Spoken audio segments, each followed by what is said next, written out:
Gracias por estar aquí. Mi nombre es Geo Silva y esto es Historias que Viajan. Un espacio donde las voces cruzan fronteras, donde las historias no se quedan quietas, donde migrar no es solo un dato, es una vivencia. Este podcast nace para quienes un día hicieron una maleta, para quienes dejaron una parte de su vida atrás y para quienes aprendieron a vivir entre lo que fue y lo que todavía está por venir. Hoy quiero invitarte a escuchar no solamente una historia, sino un sentimiento que muchos conocemos, pero que pocos decimos en voz alta.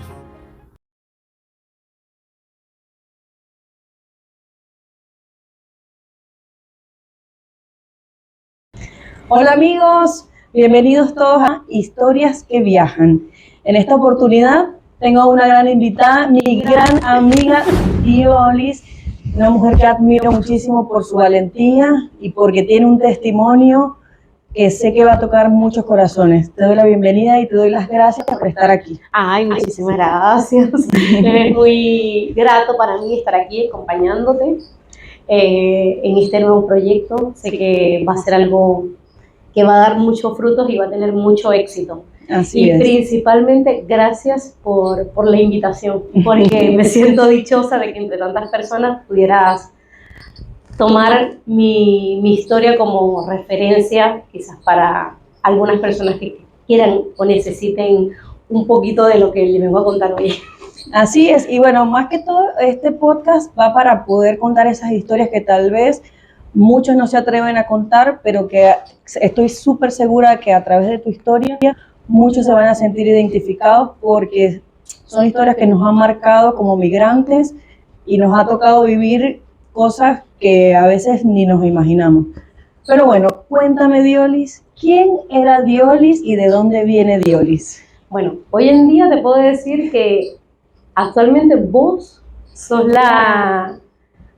las voces de muchas personas que nos da miedo contar nuestras historias, o quizás personas no se interesan por nuestras historias, pero el tomarte el tiempo, el tener la iniciativa de crear este proyecto fue como que el inicio de mucho. Así es. Ahora sí, en este momento, ¿quién soy yo? Bueno, antes yo soy del municipio Santa Rita, de un pueblito, se llama Punta Iguana, en Venezuela, Estado Zulia. Y ese pueblito era un pueblito como todos tranquilo, lleno de rutinas, de ir a trabajar, venir a hacer tus cuestiones en la casa, de compartir con tu familia. Somos muy familiares y eso creo que es lo que principalmente nos identifica a nosotros como venezolanos. Y bueno, hoy en día también te puedo decir que mi historia no solo se trata de emigrar, sino de haberme perdido y a la vez haberme encontrado. Eso es lo más importante. Es que yo creo que muchos nos pasa así, ¿no? De que tenemos que vivir una situación en nuestra vida para, de esa manera, saber cuál es nuestro propósito, porque hacemos tantas cosas en nuestro día a día que a veces nos perdemos en ese caminar. Y cuando nos pasa una situación como esta, como a nosotros nos tocó migrar, como que caemos en cuenta y valoramos mucho más las cosas que hemos tenido siempre. Sí, y es que principalmente comparto eso de que anteriormente teníamos una rutina muy establecida, pero cuando te hacen salir, porque a lo mejor no querés salir, yo no quise salir. Sí, no, es que nadie quiere salir de su zona de confort. Nadie. Encontrarse de frente con una realidad que no era para la que vos supuestamente estabas preparado, te hace ser otra persona, a mí me hace ser otra Diolis. En ese momento en el que estaba en mi casa, en mi zona de confort, con mis amigos, con mi familia, con los más cercanos, haciendo lo que me gustaba, yo me sentía plena. Claro, porque tenías todo.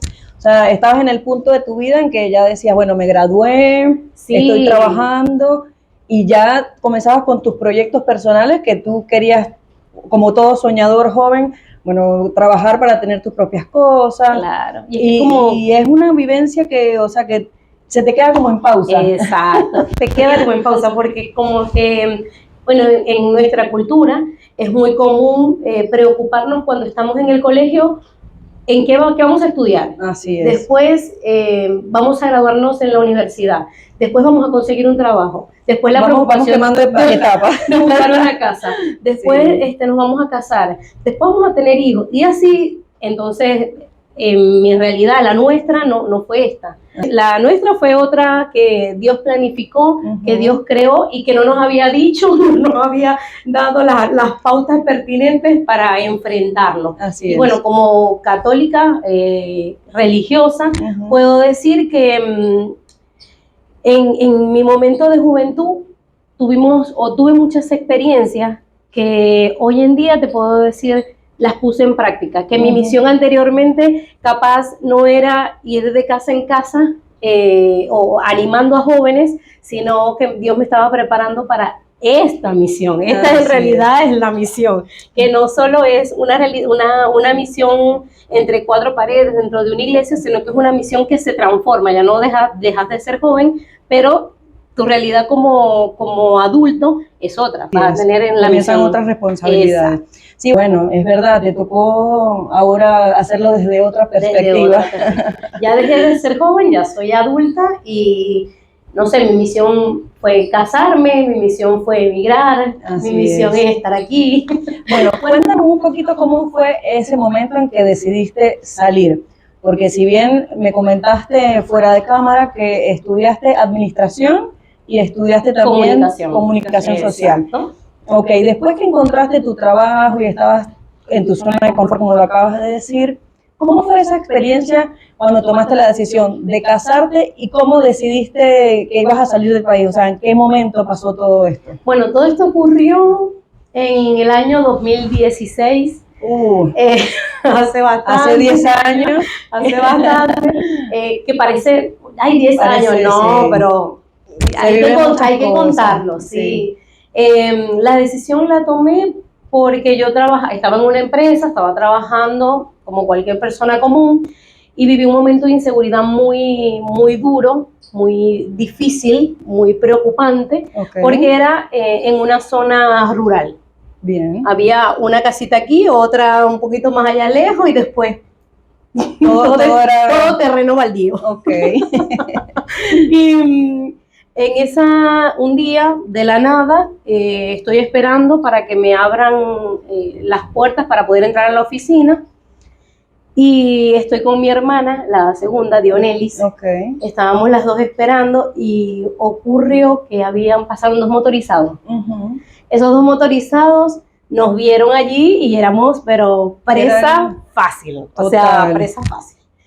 Ellos se regresaron y yo, algo me hizo como que voltear y yo miré y obviamente ellos me vieron, ¿no? Los dos nos miramos.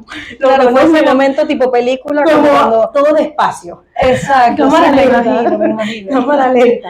Y ocurre que mi hermano y yo abrimos, era ese tipo tenía esa cerca que la podías abrir, meterte por allí, pero había la posibilidad de que te cortaras, te pullaras, pasara cualquier cosa en ese... Ese es el alambre de púa. Es un alambre de púa. Ajá, todo ese terreno era así, pero bueno, uno entraba por su portoncito. Claro. Viendo la situación tan dura de que venían los motorizados, nos abrimos la cerca, entramos, las dos entramos por ahí y empezamos a correr a la parte de atrás de la empresa. Era el terreno baldío que dice, o sea, no había nada, puro sembradío. Imagínate la empresa, sembradío del lado derecho y sembradío del lado izquierdo. O sea, no hay casas en esa zona porque era un lugar privado. Ni que gritaran. No, nada, nadie nos miraba, nadie nos escuchaba y si te veo no te conozco. Entonces estábamos en la parte de atrás y uno de los chicos de la moto se salta la cerca hasta donde estábamos nosotros. Claro. Nosotras dos, mi hermana y yo. Entonces mi reacción fue agarrar mi mochila, lo que tenía, el vianda, y lo lancé al lado dentro de la empresa. A todas esas nadie sabía que nosotros estábamos ahí. Estábamos nosotras dos nada más. Imagínate. Y bueno, ocurre que el muchacho nos estaba apuntando con un arma y mi hermana, que cuando hicieron la repartición de la valentía, ella la agarró toda. A mí no me dejó ni un poquito. Ella yo de verdad que la admiro porque ella es todo fuerza. Mi hermana es todo fuerza, ella es quien me defiende. O sea, tomó como el control ahí de esa situación. Ella, porque yo estaba vuelta a nada. Ella discute con el muchacho y le dice que habíamos lanzado eso porque no queríamos que nos robaran. Así. O sea, sin pensar en las consecuencias de lo que pudo haber pasado en ese momento. Sí. Y bueno, cabe destacar que detrás de la empresa lo que había era una fosa donde tiraban todos los desperdicios del desecho del sembradío. O sea, fácilmente pudo haber ocurrido una tragedia. Claro, que las hubiesen lanzado ustedes allí. Sí, o nos hubiesen violado, gracias a Dios no ocurrió nada de eso. Y el muchacho lo que dice es, quédense aquí, que ya yo vuelvo. No, o sea, el día de los bobos nosotros no nacimos. Y mi hermana, como te digo, que es la más valiente de todas, me agarró de la mano y empezamos a correr a una casa abandonada. Ajá. Ay, no, ¿Y qué pasó? Eso era de película de terror. O sea, yo escuchaba la moto cerquita, nos metimos debajo de una pieza como, no sé, una cocina, no sabemos qué era. Nos escondíamos ahí y escuchábamos el rum de que estaban acelerando la moto. Qué miedo. Y ella me decía, pasito, como que no hagamos bulla, algo para... Sí, para que no se acercaran más. Ay, no, o sea, fue una experiencia terrible. Entonces, bueno, empezamos a correr, cuando ya no escuchamos la moto, empezamos a correr hasta la autopista y conseguimos una cauchera. Ahí nos metimos, o sea, yo llorando, estaba hecha un mar de llanto porque no me podía controlar y mi hermana de lo más tranquila. O sea, ella como que, ella me daba las fuerzas que yo necesitaba. Sí, por supuesto. Porque si contaba conmigo era un caos. No. Mi hermana de verdad que yo la admiro, yo la amo porque ella es la fuerza. La fuerza de nosotras tres, ella es ella. Bueno, viste que todos los hijos son distintos. Todos los hijos son uno más débil, el otro más fuerte, y bueno. Sí. Y en este caso ustedes son tres. Sí. Y bueno, es así, cuando necesitaron el apoyo, una estaba para la otra. Una estaba para la otra, exacto. Así es. Bueno, ¿y qué pasó después de allí? Bueno, después de esa situación... ¿Se salvaron de que las persiguieran? No nos persiguieron más, no sé, se fueron, no consiguieron nada, o no nos buscaban a nosotros, no tengo idea qué querían. Wow, qué situación tan incómoda, ¿no? Horrible. Entonces, estuve varios días tomando medicación para dormir, teniendo muchas pesadillas, estaba en medio de una crisis. Total. Tuve que contarle a mi esposo que ya para ese momento él se había venido a Argentina. Esa era, si no me equivoco, la 9ª vez que él venía. Antes era de visita y esa 9ª vez vino como a intentarlo. Bien. Con la esperanza de que, no sé, nos organizáramos para yo poderme venir. Entonces, claro, porque en el 2010 ya estaba comenzando la crisis en Venezuela y estaba todo como que, bueno, vamos a pensarlo, vamos a salir, ya estaban comenzando las olas migratorias y me imagino que en ese momento, como tuvo la oportunidad de venir, ahí iban a aprovechar de que a probar suerte uno para después traerte hasta acá. Exacto. Okay. Esa era la idea, me imagino que nuestro plan y el plan de muchas familias jóvenes que en ese momento no tenían hijos posiblemente, porque cuando hay hijos de por medio es más difícil, son otros riesgos, la realidad es que son otros riesgos. Nosotros dos estábamos solos, él estaba pensando traerme, pero bueno, no, todo se adelantó y yo desde ese momento metí la carta de renuncia y yo no me recuerdo si fue a las semanas, al mes. Yo me compro el pasaje y me voy. Y eso fue lo que en realidad me dio ese clic de que yo no podía seguir viviendo en un lugar donde vivía con miedo. No podía estar expuesta siempre a estar mirando para atrás, me están persiguiendo, me van a robar, porque de verdad que la situación en Venezuela en ese momento, con el tema de la inseguridad, no solo para robarte, también con el tema de las mafias, era muy delicado. Era muy más delicado. Que todo ahí en ese municipio lo llamaban como la zona roja, porque habían unas familias que, según me explicaste, estaban como compitiendo una con otra a ver cuál era la que tenía más mando, entonces esa situación agudizó Y obviamente venían estas situaciones como la que te pasó, Exacto. de que robaban, se metían a las casas, Sí. o amenazaban a las familias porque también tenían que pagar como una extorsión para estar a salvo. Y fue bastante difícil como se puso ahí la situación en ese municipio. Una guerra de bandas. De bandas. Era una guerra de bandas. Bueno, Diolis, y después, cuando ya te vienes acá con tu esposo, ¿cómo fue ese primer día acá? Cuéntame un poquito de eso. Bueno, llegué y me recuerdo que yo no había traído, como no nos habíamos planificado, yo no había traído nada de dinero. Uh-huh. Yo lo que me habían pagado, yo compré algunas cosas y me vine, así, sin nada.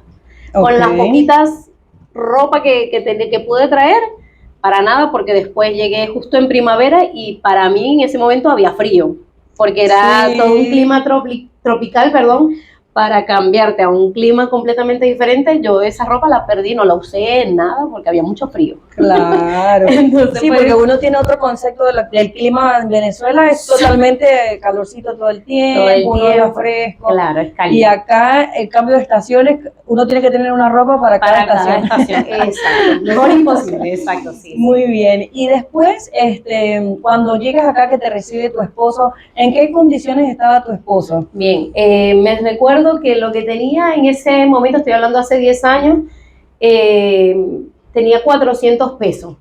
Que hoy hace 10 años era algo de dinero. Con eso nos arreglamos para comprar comida. Okay. Como no teníamos nada preparado, él no había podido alquilar un lugar, sino que vivíamos en el departamento de su hermano, que en ese momento no estaba acá en Buenos Aires, estaba en otra provincia. Teníamos el departamento para nosotros dos. Okay. Sin embargo, el departamento estaba vacío, no teníamos una nevera, no teníamos un ventilador, no teníamos nada. Teníamos un colchón usado que mi esposo compró.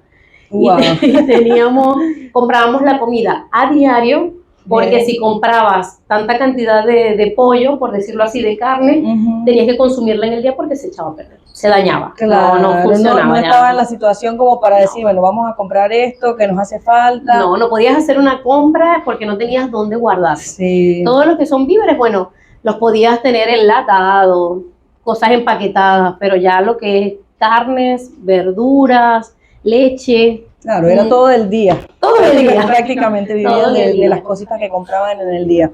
Muy bien. ¿Y cómo fueron transcurriendo esos días? ¿Siguieron viviendo ahí en la casa de tu cuñado? Sí, me recuerdo. ¿Qué tiempo estuvieron ahí o después se independizaron? ¿Cómo fue esa transición? Bien, estuvimos allí hasta que él volvió a Buenos Aires, que me recuerdo que fue como en noviembre, yo llegué en septiembre, como en noviembre regresó él a Buenos Aires. Y ya no venía solo, ya venía con su esposa y en ese momento tenía 2 niños. Entonces era la realidad de que nosotros dormíamos en la sala, en el living, y ellos obviamente porque era el departamento que ellos habían alquilado, en su habitación. Entonces teníamos poca privacidad, no había un espacio nuestro. Teníamos un colchoncito en el living, una cobijita, y ya, eso era lo que nosotros teníamos, y nuestras maletas siempre cercanas al ventanal, no teníamos absolutamente más nada. Pasaron los días y mi esposo en ese momento trabajaba en un restaurante que ya no existe, en Avellaneda, se llamaba el Almacén de Milanesas. Y bueno, él le pidió a la dueña que si me podían entrevistar, que yo iba llegando, porque me recuerdo que él cuando llegó a Argentina, salió ese mismo día que llegó, dejó las maletas y salió a buscar trabajo. Y a él le dieron un trabajo en ese día. O sea, tuvo esa suerte. Mira. Exacto. Entonces, bueno, como tuvo esa suerte, aprovechó de hablar con la jefa y pedirle que por favor me entrevistaran.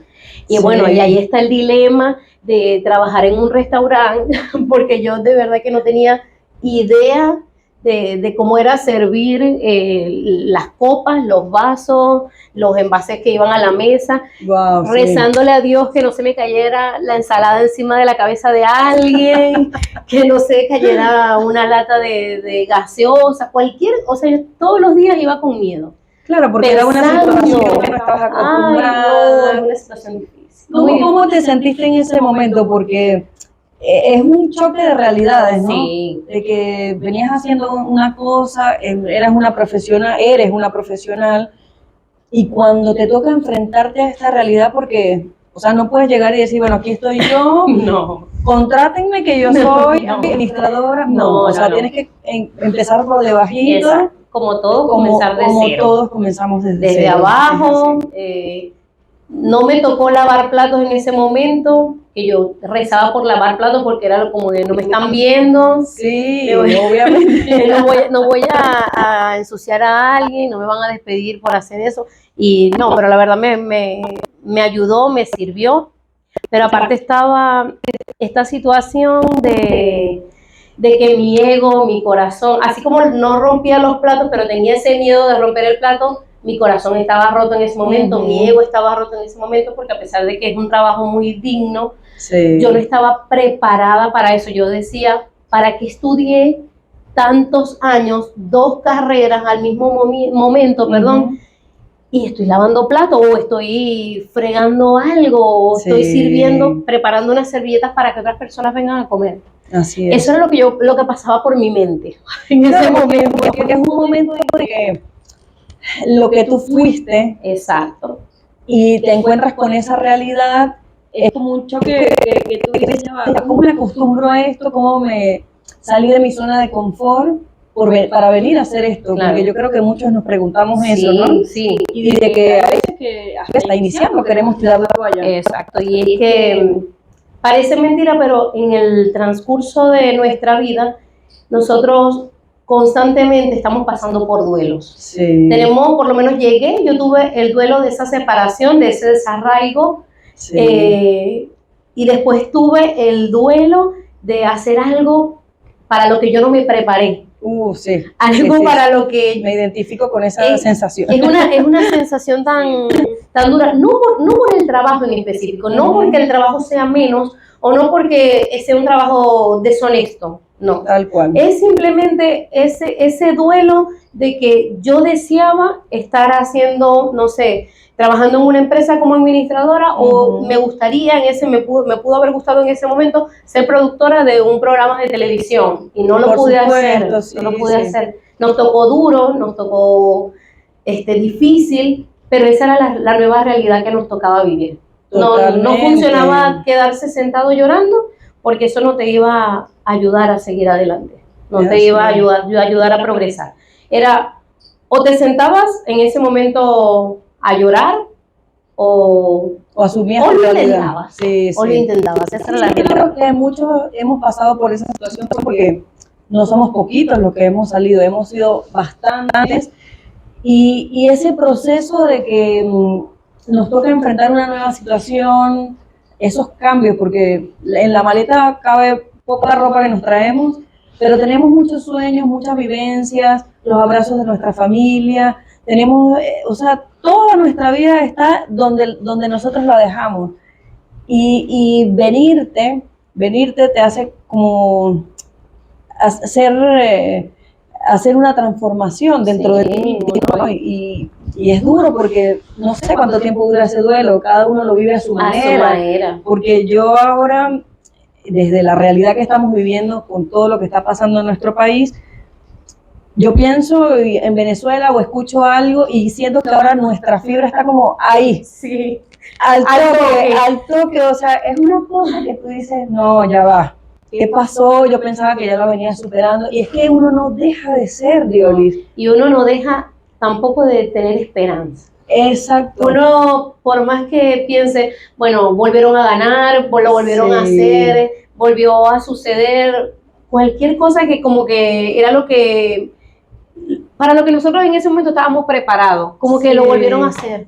Volvió a ganar esta gente, volvieron a hacer trampa, todo fue un fracaso. Y que aún en esa situación por largo periodo, hoy en día podamos decir, tengo esperanza, va a haber un cambio, lo sentimos.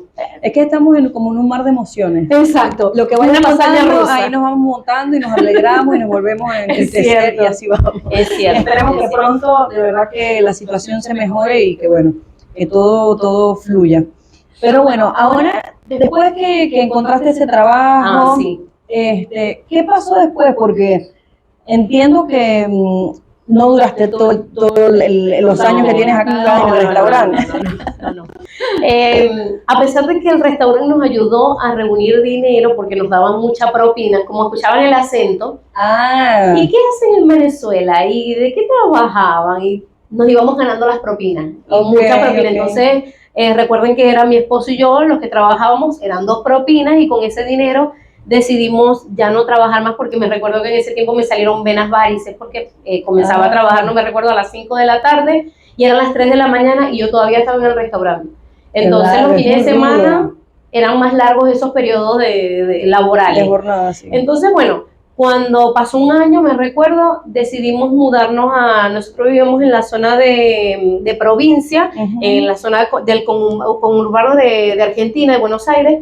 Nos vinimos hasta la zona de capital, pero esta vez con una visión diferente, porque teníamos la invitación de unos amigos que, como todos nosotros, no teníamos para pagar una entrada y nos juntamos para alquilar un departamento. Me recuerdo que éramos 8 personas viviendo en un departamento. ¡Wow! 8 un montón.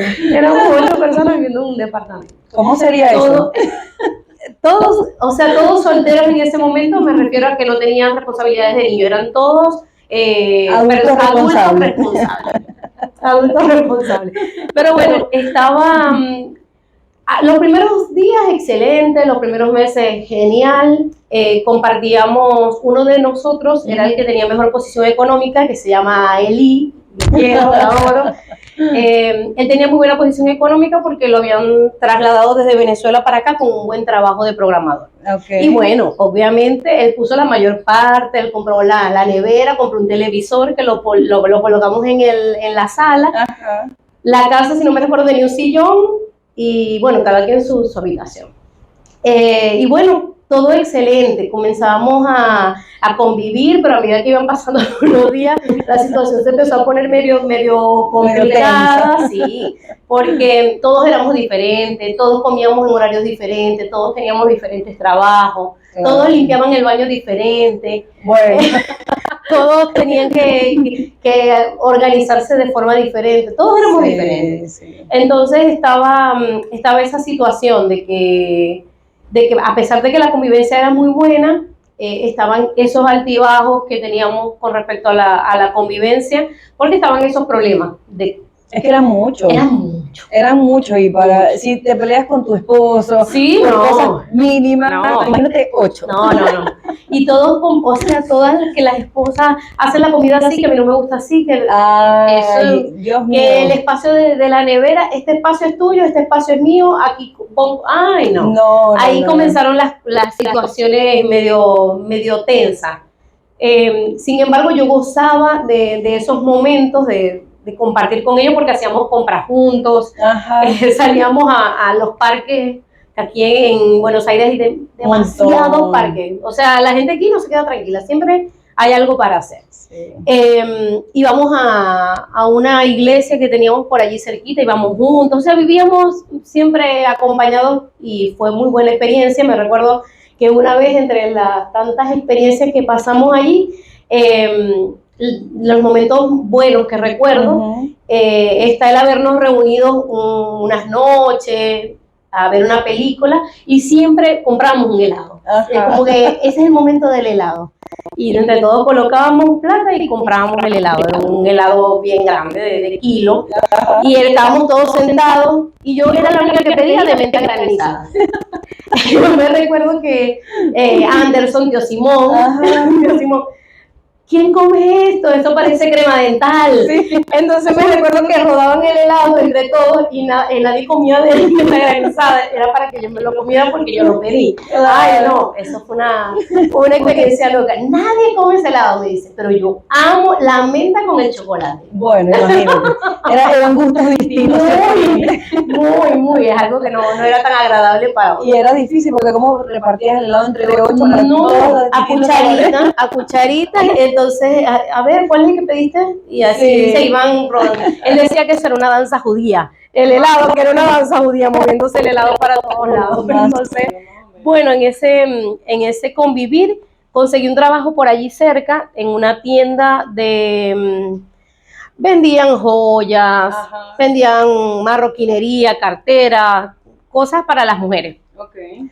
Pero bueno, allí tenía unos horarios más complicados, entonces ya ahí me tocaba más sobrevivir que vivir, porque era como que me dedicaba 100% a ese trabajo, porque era lo que nos daba ingreso. Mi esposo se encargaba de repartir chip de teléfono en los kioscos, y él tenía un horario de lunes a viernes. Todos en esa casa tenían un horario de lunes a viernes, y yo no. Yo nada más tenía libre el día lunes, y mis horarios eran como desde las 9 de la mañana y eran 9, 10, 11 de la noche y yo estaba todavía en el local.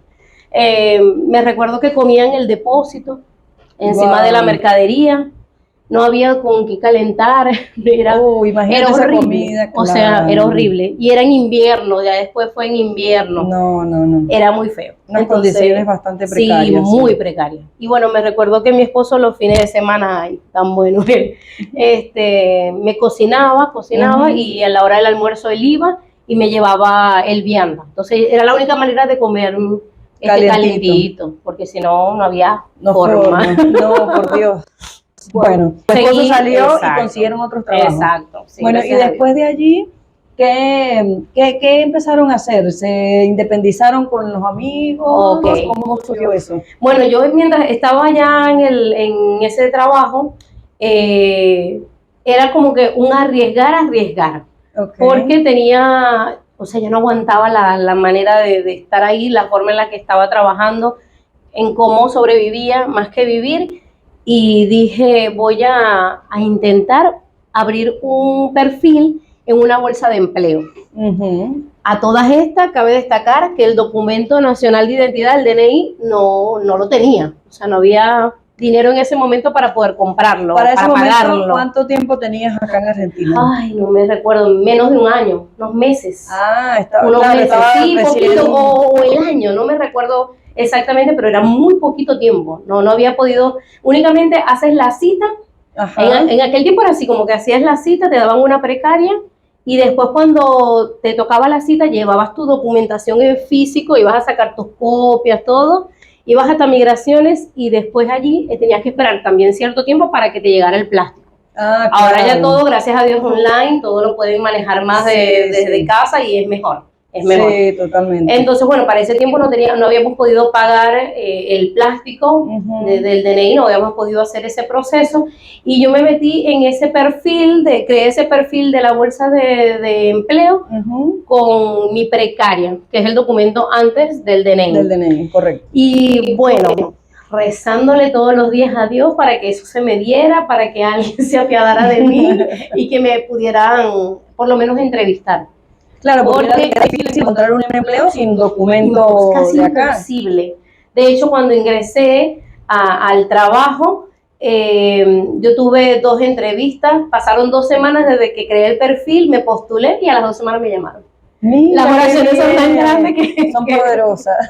Que Dios escuchó todo eso que yo estaba necesitando. Sí. Entonces, bueno, me fui a la entrevista, tuve varias entrevistas, después les gusté como profesional, y bueno, me dieron el trabajo. Estuve ahí en el trabajo, estuvo genial, estuvo como que aprendiendo, haciendo cosas que tenía mucho que ver, porque yo ya venía trabajando en Venezuela, trabajaba dentro del área administrativa en un concesionario Chevrolet. Y este trabajo también fue un concesionario Chevrolet. O sea, me contrataron más por la experiencia que quizás por las cosas que en ese momento yo podría aportar para la empresa. Sí, sí. Entonces, bueno, comencé a trabajar, todo estaba bien, hasta que la condición era que al año yo tenía que entregar ese documento. Claro, y sin saber si te iba a llegar o no. Era, como te digo, era como que... Una suerte. Sí, era la necesidad de arriesgarme o era la necesidad de morir en ese intento. Sí. Totalmente. Yo lo tenía que intentar, porque si uno no arriesga, simplemente no vas a ganar. Es así. Bueno, lo intenté, estuve todo ese tiempo. Al año después de que hice eso, yo de verdad que estaba diciéndole a Dios, o me das el DNI o me das una buena excusa para decir en el trabajo, porque ya yo estaba nerviosa, estaba viviendo eso de esa presión también, como Claro, porque se te estaba acercando el tiempo. Era no un tenías montón, documentos. no tenía absolutamente nada. La precaria que yo ofrecí y que me comprometí a cambiar por el documento cuando me llegara. Eso era lo único que ellos tenían de Diolis, como profesional en ese momento. Pero bueno, me llegó. Te llegó a tiempo. Me llegó a tiempo. Y bueno, con los primeros sueldos pagamos ese DNI, que fue lo primero que yo hice, el primer sueldo. Pagué el DNI, me llegó el plástico, lo pude ingresar, todo, gracias a Dios, funcionó, fluyó y se dio. Excelente, excelente. Bueno, después de ahí, ¿qué pasó? ¿Cómo quedó tu familia? Okay. Porque no hemos tocado esa parte familiar, ¿no? Esa rotura de sentimental, que tú te vienes, ellos quedaron allá. Claro. ¿Cómo fue eso? Cuéntame un poquito de qué pasó emocionalmente en ustedes, ¿no? Porque claro, sí. Si bien ellos quedaron, tú te viniste y ¿cómo sobrevivían a esa situación? Porque es difícil. Sí, era como que una nueva realidad a la que adaptarse, a celebrar tu cumpleaños por medio de una videollamada, llamar para saber si están bien, y yo la verdad lo hacía con mucha frecuencia, aún sabiendo de que habían cosas que ellos me estaban ocultando, pero no a modo malo, sino a modo de no preocuparme. Allá se quedó en ese tiempo mi mamá, mi papá y mi hermana menor. Porque cuando estaba en el trabajo, en este concesionario, tuve la posibilidad de ayudar a mi cuñado a que él se viniera. Él estaba en otro país para que se viniera. Estuvo viviendo con nosotros, también está ese proceso de otra convivencia con él. Sí. Nosotros dejamos de vivir con nuestros amigos porque ya necesitábamos un espacio para nosotros. Y estábamos viviendo fue con mi cuñado. Allí con ese trabajo pude ayudarlos más, porque estando como moza en el restaurante no era mucho, o sea, las propinas no es que eran muchas para... Con eso nosotros nos logramos mudar, aportar para mudar, pero no era como que algo fijo para darles a ellos una mesada todo el tiempo. Exacto. Entonces, bueno, ellos me decían, ayúdanos cuando pueda, ayudarnos, y ese era siempre su eslogan, ayudarnos. Claro, no era una exigencia. No, nunca me exigieron nada. De hecho, mi hermana Dionli, ella era la más pequeñita, ella era como la bebé de la casa, y a medida que ella iba creciendo, yo me preocupaba más por el tema de su educación, porque ya la situación allá estaba siendo precaria, y bueno, me tocó también aportar para que ella pudiera hacer trabajar, estudiar en su carrera, lo que ella quería. Les enviaba dinero para que pudieran comprar comida, para que se pudiera mantener, y me decían, nos enviaste mucho. Yo no sabía si en verdad eso era mucho. Yo no tenía... porque uno como que pierde la relación de la vida allá con lo que uno vive aquí, que es totalmente distinto. Claro, como que no sabes cuánto te alcanza con lo que yo te estoy enviando. Sí. ¿Para qué lo estás usando? Y rogándole a Dios que nadie se enfermara, porque allá no había ni un algodón. Sí, tenías que llevar todo prácticamente. Todo. O sea, gracias a Dios ellos nunca se enfermaron, pero yo empezaba a ver en las videollamadas, los veías más flaquitos, tenían un color de piel que era preocupante, no me gustaba. Mi papá, que siempre fue robusto, no, yo veía la piel, otro tipo o sea, era otra persona. Era otra persona, yo decía, la están pasando muy mal. Y ellos aún así me recibían esa videollamada con una sonrisa. Estamos bien, gracias a Dios, no nos hemos enfermado, estamos bien, estamos juntos, qué bueno que te está yendo bien. Y ay no, era una situación completamente diferente. O sea, yo nunca les contaba qué cosas hacía yo aquí para yo poderles enviar ese dinero. Ellos no sabían con cuánto dinero me quedaba yo para vivir, para yo poderles enviar a ellos. Y claro, para no preocuparlos tampoco, porque suficiente con lo que ellos estaban viviendo para preocuparlos. Claro, no salían, vivían tristes, obviamente porque me había venido. Vivían asustados, con miedo por el tema de las extorsiones, de las mafias. Ya en el pueblo la gente acostumbraba a sentarse en los frentes, a la familia, amigos que cercanos, a contar historias, a pasar el rato, y ya eso los últimos años no se podía hacer, porque no sabías con qué te ibas a encontrar quién podría pasar por allí, que era capaz alguien malo. No Sí, sabíamos, qué entonces fuerte, ¿no? ellos no salían de la casa, del trabajo para su casa o del colegio, de la universidad para su casa. Y en mi casa nada más, me recuerdo que en ese tiempo nada más trabajaba mi papá.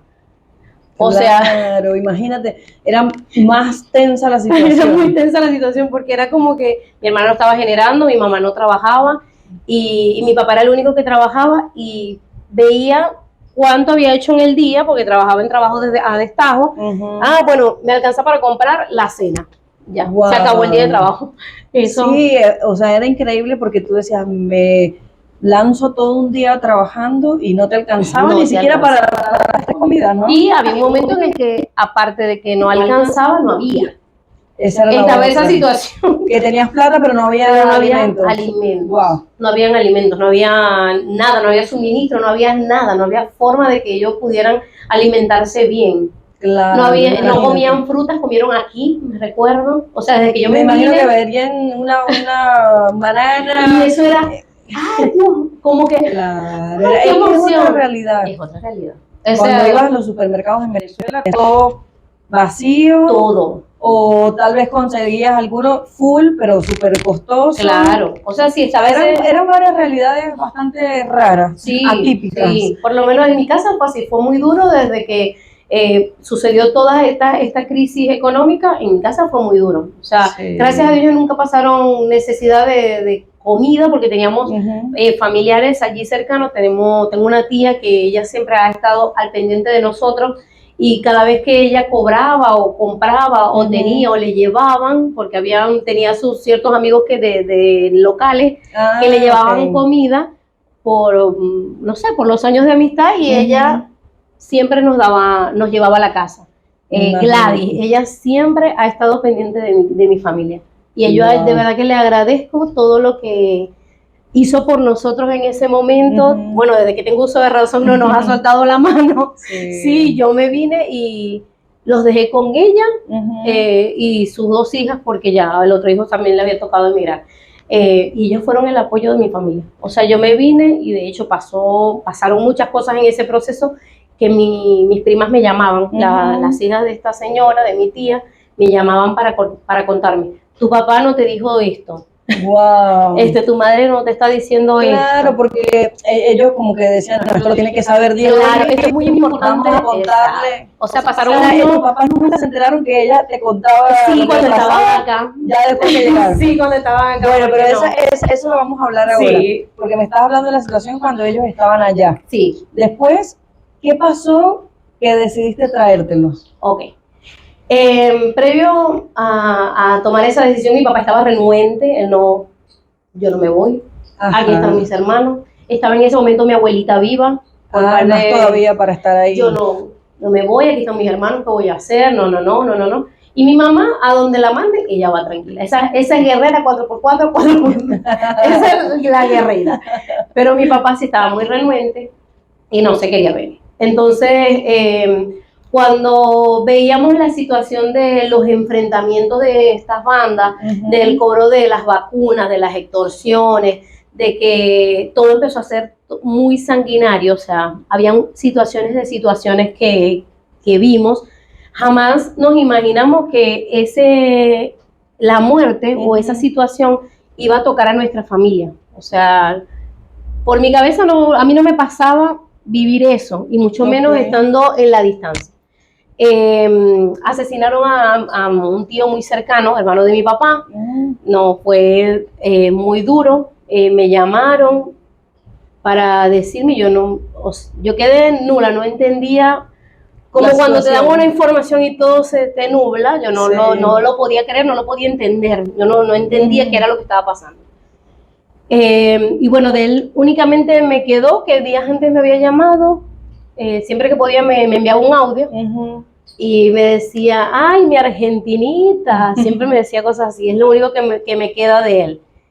Y saber que lo mataron de la forma como lo hicieron, que estaba mi familia, o sea, viviendo esa situación de dolor, dura, de tristeza, de impotencia. no sé Sí, porque qué son muchos sentimientos. son que se- muchos sentimientos. Sí, que se ponen ahí. Yo me acuerdo que ahí volví otra vez a tomar medicación para dormir porque eran pesadillas terribles, o sea, eran pesadillas de imaginarme cómo fue que pasaron las cosas sin que nadie me lo contara. No, nadie me contó. Claro, pero fue, tu imaginación volaba más mi allá porque imaginación es se habían escuchado ya otras situaciones que me imagino no, que... terrible. Era como que después veniendo como que cuentico, una persona me llamaba para contarme, un amigo, pasó esto con tal familia, pero jamás me imaginé que a mí me iba a pasar, que a nuestra familia nos iba a pasar. Y ahí mis tías, esta tía de la que te hablé, que siempre ha estado pendiente de nosotros, junto a sus hijas me llamaron. Hicieron esta vez, era llamada normal, pero esta vez fue una videollamada. Yo dije, esta situación está fuera de control. Sí. Entonces me llamó y me dijeron que me tenía que llevar a mi papá, a mi mamá, a mi hermana, que los llevara a todos, porque esa situación los estaba, o sea, estaba saliendo de control. Ahí me echaron un cuento de algo muy, muy difícil, que ya no estaban asesinando a las personas, sino que los cortaban en pedazos. Ay, no, por Dios. O sea, ya era todo más sanguinario, ya era todo más, no sé, era una situación muy, muy difícil. Yo no me imaginaba eso, que mi pueblo pasara por esa situación. Entonces, está eso enfermizo de cortar a las personas, de colocar cabezas en las plazas, de derramar partes del cuerpo. No, o sea, toda una película. Una película. O sea, La Rita era todo una película. Tremendo. Todo era una película. Y yo no quería que siguieran viviendo eso. Sí, no. Después de lo de tu tío. No. Le puede pasar a ellos mismos. También. Sí. Entonces, bueno, hacían muchos atentados cerca de mi casa porque estaban los locales, el local comercial de Berbeo. Claro. Entonces, por la cuestión de cobras, de vacunas y todo eso, bueno, hacían atentados allí y nosotros somos vecinos. Sí. Entonces, bueno, muchas veces ellos presenciaron disparos cerca de allí, muchas situaciones feas de esa índole. Entonces, bueno, como ya me llamaron, ya sentía como que una presión muy difícil, como que ya esto estaba muy fuera de control, y me recuerdo que les envié un mensaje y les dije, se van a venir. Y no fue lo único que les dije, ya eso me acuerdo que fue en el 2019, que pasó todo ese tiempo. Y porque en todo eso yo les decía, en algún momento se quieren venir, como preguntando. Sí. No tenía una respuesta positiva. Todo era no, esta es mi casa, esta es mi casa. Claro que es difícil, porque más que todo para ellos, como ya gente que ha vivido su historia, que han crecido, que han vivido, que han creado su propia casa, la han querido desde que, o sea, sus raíces están ahí. Sus raíces, tal cual. Todo. Como que decir, viene mañana, ¿cómo dejo todo? O sea, ¿cómo enfrento esa situación? Porque es muy difícil, si a uno como joven le costó, cuesta, sí. O sea, imagínate para ellos la magnitud de lo que eso significa. Y bueno, yo no quería recibir un no como respuesta. Le dije a mi mamá, no se lo dijo a mi papá, se lo dije a mi mamá. Se van a venir, yo voy a buscar el dinero para que se vinieran. Se van a venir, así, de la noche a la mañana. Sin opción. Sin opción, no había forma. Entonces, ocurrió que en el 2019, no sé si recuerdan, hubo un apagón en marzo. No me recuerdo si fue una semana, 2 semanas, no me recuerdo. Creo que fue una semana, no estoy tan clara en eso, de esos días. Pero lo que sí recuerdo es que en ese tiempo, justo en ese tiempo, fue que yo pedí un préstamo en el concesionario para que me dieran ese dinero y con ese dinero comprar los pasajes. Compré los 3 pasajes de una vez.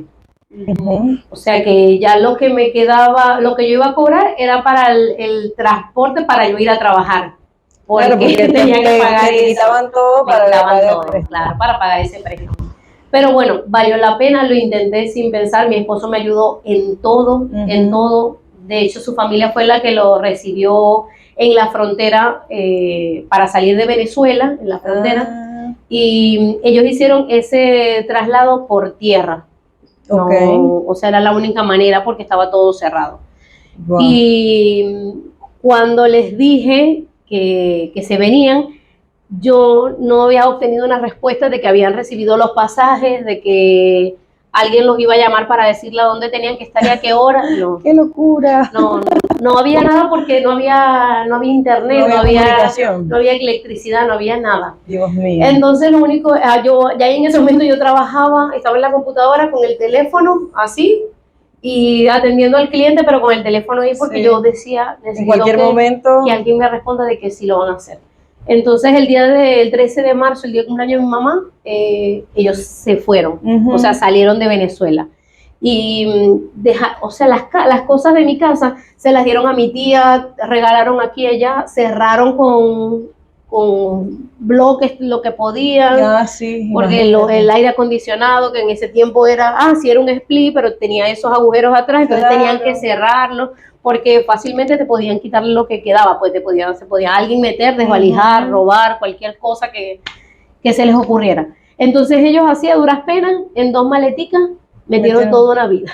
Sí, wow. Sí, cada quien en sus 2 maleticas y bueno, nos vamos. Primera vez que ellos salían del país, nunca habían un viaje salido, un viaje largo, con nadie, no había una persona conocida, únicamente ni siquiera la familia de mi esposo, porque ellos no lo conocían, como vivían muy lejos, nunca tuvo la oportunidad, de hecho yo nunca los conocí, imagínate. Nunca los conocí, pero mi familia siempre habla maravillas de esa familia de él, porque los recibieron muy bien, los atendieron, les dieron un paseíto. Y bueno, comenzó su travesía por tierra porque viajaban desde hasta Brasil. Pero, siempre hay un pero, no había, las fronteras estaban cerradas también. Wow. Entonces, alguien que me estaba ayudando con el tema del viaje me dijo que tenía que mandar $. Sí. O sea, ya yo no tenía de dónde sacar. Sí. Pero busqué la manera. Mandé dinero ahí a donde estaba la familia de mi esposo y ellos le dieron los $. Y estos $, yo pensaba que era para otra cosa, no, es para pagar en la trocha a los indígenas que estaban allí, ellos son nativos de allí, sí. Y si no les das $, oro, gasolina, no te dejaban pasar. Entonces, bueno, eran historias que ellos después me contaron y que escuchaban a las personas que vivían por allí hablar de ese tema. Bueno, ellos les pagaron a los indígenas, me acuerdo que, si no me recuerdo, eran $100 por cada uno, o no sé bien cómo fue la situación, pero tenían que pagar. Sí. Para que los pasaran por las trochas. Era el peaje. Ellos eran el peaje, claro. Para pasar por esas trochas. Tremendo. Ellos tuvieron una aventura, si no me equivoco, fueron 5 días que pasaron viajando hasta Brasil. Después de Brasil, bueno, hicieron todo terrestre. Todo terrestre, menos la última escala, que es de Sao Paulo para acá. Okay. Creo que exactamente fue así. Todo tierra hasta que llegaron hasta Sao Paulo y después viajaron hasta aquí. Bueno. Y después fue ese momento del encuentro, el momento más esperado, el momento por supuesto. de cómo va a ser. Después de tantos años reencontrarse. Claro. Y bueno, yo también viviendo ese duelo que tú ya habías vivido. Claro, ese desarraigo también lo vivieron ellos. Sí. Y, o sea, bueno, no sé, los papás nunca quieren que a sus hijos les vaya mal y no quieren tener a sus hijos lejos. Totalmente. Quieren estar todos cerca, quieren vivir con ellos, quieren pasar esas etapas con sus hijos, porque esa en realidad es la ley de la vida. Vivimos para estar, Dios nos da una familia, pero para que nosotros disfrutemos de esa familia, no para que nos tocara estar lejos. Sí. Pero bueno, dentro de lo lamentable está eso que el emigrar nos hizo, nos formó. Totalmente. Entonces, bueno, estaba ese reencuentro, que bueno, cabe destacar que ellos tenían que llegar a Aeroparque. Ajá. Y yo no sé, el miedo, los nervios, el susto, yo me fui a Ezeiza. Claro. De Polo a Polo. Me fui a Ezeiza, a otro aeropuerto. O sea, ay Dios. Entonces mi hermana me llamaba, ¿dónde están? Y yo, en el McDonald's. Quédense en el McDonald's. Ay, Dios mío. Yo decía, Dios, pero qué raro, sé que nada más hay una puerta. Sí. Mira, bueno. Y le dije, busca un policía, alguien. Y resulta ser que todas las personas que trabajan en el aeropuerto, cualquier funcionario, no puede recibir llamadas ni aceptar un teléfono de un extraño, de otra persona, de un civil, no pueden. Y yo le dije, pregúntale si aquí está el McDonald's. Ajá. Dios mío. No, esto es Aeroparque, me dice mi hermana. Ay, Mi esposo me quería matar en ese momento. no, por Fue Dios. una locura, o sea, Claro, porque desde ese hasta acá hay una distancia considerable. es un trayectico. Y bueno, nos fuimos a todo dar, corriendo, había pagado un taxi. Ay, no, qué locura. Ay, bueno, Terminé imagínate. llegando a Aeroparque, no me recuerdo, como a las 11 de la noche. Estaban ahí desde las 9, 10, por ahí, Ay, no Dios. estoy segura. Bueno, viste, toda historia es una vivencia, Dios mío. Ay, no. Cuando pensaba que ya lo habías vivido Vivido todo. todo, me equivoqué. Pero bueno, eso no como que nos quitó la emoción que tenía por abrazarlos, por verlos. Sí. Mi papá dejaron las cosas tiradas y me fueron a abrazar, tenían las maletas, las cosas que traían. Ay, Dios. Y estuvo ese encuentro y ahí yo me di cuenta que en verdad la estaban pasando mal. Cuando Claro, porque ahí ves la realidad. ahí como que sabía que todo lo que me estaban diciendo por fuera era cierto, de que estaban pasando, no estaban comiendo bien, Sí. no estaban comiendo bien, no se estaban alimentando como corresponde, como todo ser humano debería comer.